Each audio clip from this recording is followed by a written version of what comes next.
คนค้าเนาะไปสื่อเครื่องนะสีเอาเมื่อบานนะทุกคนแล้วนะสื่อลายโพดเนาะทุกคนจนเขาแถมตะกร้าให้คุณตะกร้าใส่เสื้อผ้าทุกคนไปสื่อเครื่องลายโพดจ้าสบายดีสวัสดีค่ะBTC ทุกท่านเมื่อนี้มาพอกับออนเช่นเก่าเช่นเคยแล้วจ้าทุกคนค่ะหลังจากบริลงคลิปนะทุกคนวันนี้จะมารีวิวสื่อฟองเนาะเนื่องจากว่าจะเมื่อบานน้องออนก็เลยสื่อเครื่องเนาะที่จริงฝากเครื่องไปแล้วมาทุกคนบางอย่างในลูกไฮจะมารีวิวสื่อยังไงเนาะขาดบ่ได้เลยซิมาบานเนาะต้องมีนมนะทุกคนมีนมเนาะเพราะว่าซิมาบานเฮิงเนาะก็ต้องซื้อนมหลายๆกล่องเนี่ยเนาะอันนี้คือกล่องจะมี3 ธงเนาะทุกคนตัวอ้อนจะกินนมยี่ห้อนี้คือที่แรกอ้อนเลือกหลายๆยี่ห้อเขาว่าเอาที่ห่อถือสุดอ้อนบูเนาะแต่ว่าเห็นยี่ห้อนี้มันแบบว่าเขาโฆษณานะอ้อนก็เลยก็เลยได้มากก็ยิบมาให้ลูกทดลองถือก็เลยบ่ได้เปลี่ยนยี่ห้ออื่นเนาะก็เลยได้กินยี่ห้อนี้แพงคือกันได้ทุกคนเลยเนี่ย3 กล่องนี้700กว่าเนาะเพื่อที่ซื้อเทื่อละ200เนาะอันนี้คือมันประมี1,500 กรัมเนาะ1,500 กรัม1,500 กรัมแล้วก็เครื่องคล้องกีตาใต้เนาะทุกคนเพราะว่าอยู่บ้านนะอันนี้ขนมแบบนี้เนาะออนก็เลยซื้อเหมือนนะเห็นมันถือเนาะปกติเขาขาย20 บาทนี่เขาเห็นว่าราคาประมาณ19บางคน19 บาทอันนี้เนาะละ19 บาทก็เลยซื้ออันนึงพออยู่บ้านนะเห็ดเวลาเห็ดยังเห็ดหันเห็ดกินบอยู่นี้ออนก็ใส่ตลอดเนาะเมื่อเห็ดนำข้าวปุ่นกินนะทุกคนถ้าเบิ่งคลิปเด้อจากทุกคนเนาะเมื่อบ้านเห็ดยังสูบทางบ้านกินเนี่ยเนาะเห็ดนำข้าวปุ่นอันนี้มันมี2 เฮือนเนาะทุกคนเฮือนแม่ยาอ้อนแต่ก็เฮือนอ้อนเนาะก็เลยซื้อแต่ละสิ่งอย่างก็คือต้องซื้อ2 อันเนาะเพราะว่ามี2 เฮือนนั่นเองนะเฮือนเฮาเองแล้วก็เฮือนแฟนเนาะแล้วก็พวกลิปสติกอะไรเพราะว่าช่วงนี้เนาะเฮาก็เริ่มจานะก็อยากทาปากให้มันงามเนี่ยนะทุกคนในการนี้พวกนี้เนาะจริงๆอ้อนฝากเครื่องไม่แล้วนะเมื่อแล้วเนาะอ้อนบริทายคลิปแต่กับพวกนี้เพราะว่าอันนี้เราต้องใส่เองนะทุกคนแล้วก็ที่ราคาลดนะคันราคาบลดนี่คือสิแพงกว่านี้เนาะอันนี้จากราคา120เหลือ62 บาทจาก120เนาะเหลือ62 บาทเราก็เลยเอาเพราะว่าจะเอาไปใส่อยู่บ้านนั่นเองถ้าว่าสิใส่เบิร์ดบอกกับเบิร์ดเราเนาะก็ป้าไว้ให้คนทางบ้านใส่เนาะคันเขาใส่เบิร์ดนะแล้วก็นี่อันนี้คือปัจจุบันนี้อ้อนใส่เครื่องหรือยังก็แล้วแต่เนาะเพราะว่าเฮาเริ่มมีลูกนะทุกคนเนาะเริ่มมีลูกแล้วเฮาเริ่มต้องว่าเฮาต้องซื้อเฮานำของแฟนนำแล้วก็ของลูกนำนะบ่ได้ว่าสิว่าต้องคือแต่ก่อนว่าตัวคนแบบคนเดียวหรือ2 คนเนาะปัจจุบันมี3 คนแล้วซื้อยังก็ต้องของลูกนำอันนี้ก็เป็นBaby Mile เนาะออร์แกนิกก็คือเบบี้ออยล์ได้เอาใส่น้ำมาใส่ยังหรือว่าให้ผิวพรรณเด็กน้อยนะทุกคนจริงๆอ้อนอะไรอันใหญ่มันถือก็เลยบอกเทื่อนาที่ซื้อฟ้าให้รู้เนาะเพราะว่ารอบนี้เขาซื้อเครื่องไร้อะไรเนาะซื้อเครื่องไร้ผมจากเมื่ออีหยังจะมีแต่อยากได้ทุกคนค่ะเป็นคืออ่อนบอกเวลาสิเมื่อบานนะอีหยังเขาก็อยากได้เมื่อฝาก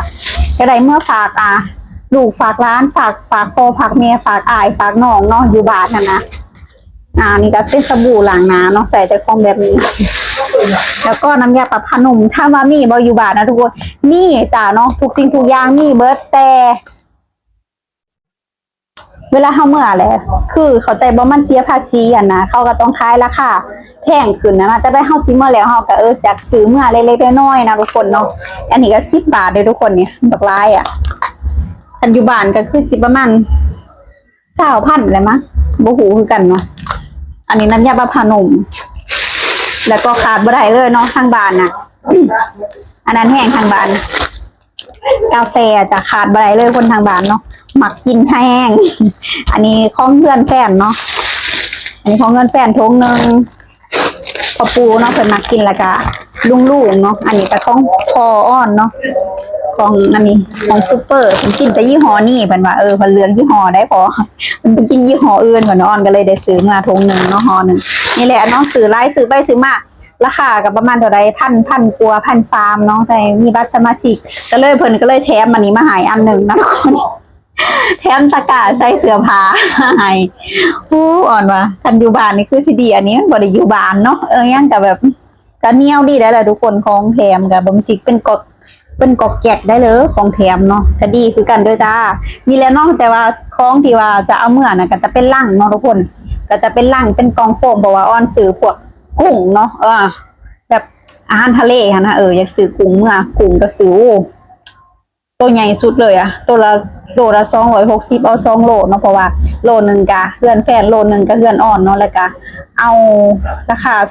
220กะโลนึงเอาคนละครึ่งคนละแบบครึ่งโลอะนะแบบว่าบ่อยากเอาหลายขนาดบ่อยากเอาหลายได้นี่ยังหลายแล้วทุกคนแล้วก็อยากกินใส่หมูใส่หมูย่างหมูจะกินปีใหม่เนาะทุกคนก็เลยเอาใส่หมูมานำ ที่จริงก็อยากได้หลายๆอย่างแล้วทุกคนแต่เนื่องจากว่า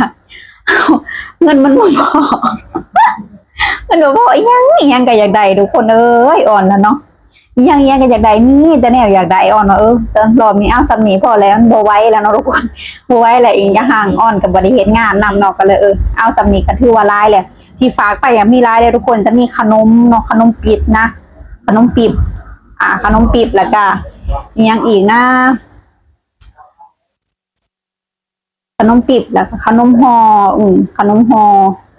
แล้วก็พวกเครื่องใส่ของน้องๆอะไรมันเป็นของน้องเนาะของอ่อนเองแหละก็ของลูกอ่อนนะเนาะเพราะว่าต้องฝากมาก่อนเพราะว่าบ่ไว้ที่จะเอาเมื่อเพราะว่าเสียบ่จักใครเสียค่ารถทั่วนี่แล้วก็เสียค่าเอาลงทาเอาขืนทาแล้วก็เสียค่ารถเมื่อบานอีกมันก็เลยฝากเมื่อดีกว่าเนาะกระสอบยังไงเขาเอา700ก็ถือว่าคุ้มเพราะว่าทำบ่ได้ซื้อเมื่อเองเนาะแล้วก็บ่ได้ระวังของเพราะว่าอ่อนมีอ่อนเคยมีประสบการณ์ครั้งหนึ่งที่เอาของเมื่อแล้วของเสียนั่นเองเนาะก็เลยบ่กล้าเลยกะบ่อยากถือของเมื่อก็เลยฝากของเมื่อดีกว่าเนาะสะดวกสบายเฮาเลยกะอุ่นใจเฮาพร้อมเนาะเฮาบ่ต้องมาระวังของเฮาบ่ต้องมาห่วงของว่าของเฮาสิหายของเฮาสิแบบมันสิขาดมันสิหยังเฮาฝากเมื่อก็จบเพราะว่าเดี๋ยวนี้คนส่งมันก็หลายนั่นเองเนาะทุกโอเคเนาะจ้ะทุกคนเนาะก็รอติดตามเด้อจ้ะทุกคนเนาะว่าออนเมื่อบ้านเนาะออนน่ะเฮ็ดหยังแหน่ออนสิพาไปหากบหาเขียดเนาะสิฝากรู้ไว้นำแม่ ที่ว่ารู้ไว้นำแม่นะทุกคนสิไปหากบหาเขียดเนาะอยากกินแต่แนวแบบทางบ้านเฮาบ่เฮ็ดบดแหงเฮ็ดกระด้างอิหยังมันแล้วก็ดอกมะซังนะอยากกินหอยบ้านเฮาก็อยากเนาะอิหยังของบ้านเฮาอยากเบิดทุกคนปัจจุบันนี้เนาะเพราะว่าบ่เคยเมื่อจักเทื่อในช่วงแบบว่าช่วงหลายปีที่ออนมาไทยเนาะประมาณ12 ปี13 ปีแล้วมั้งมานี่หลายปีแฮงเนาะประมาณนั้นแหละที่มานะก็เลยแบบบ่เคยเมื่อเดือนมกราจักเทื่อบ่เคยเมื่อปีใหม่ส่วนมากจะเมื่อแต่สงกรานต์เนาะรอบนี้เมื่อแบบปีใหม่คือสิได้หาหันหาหนีแหละทุกคนค่ะโอเคเนาะจากพี่PBFC เนาะคลิปนี้ออนเองก็ต้องขอตัว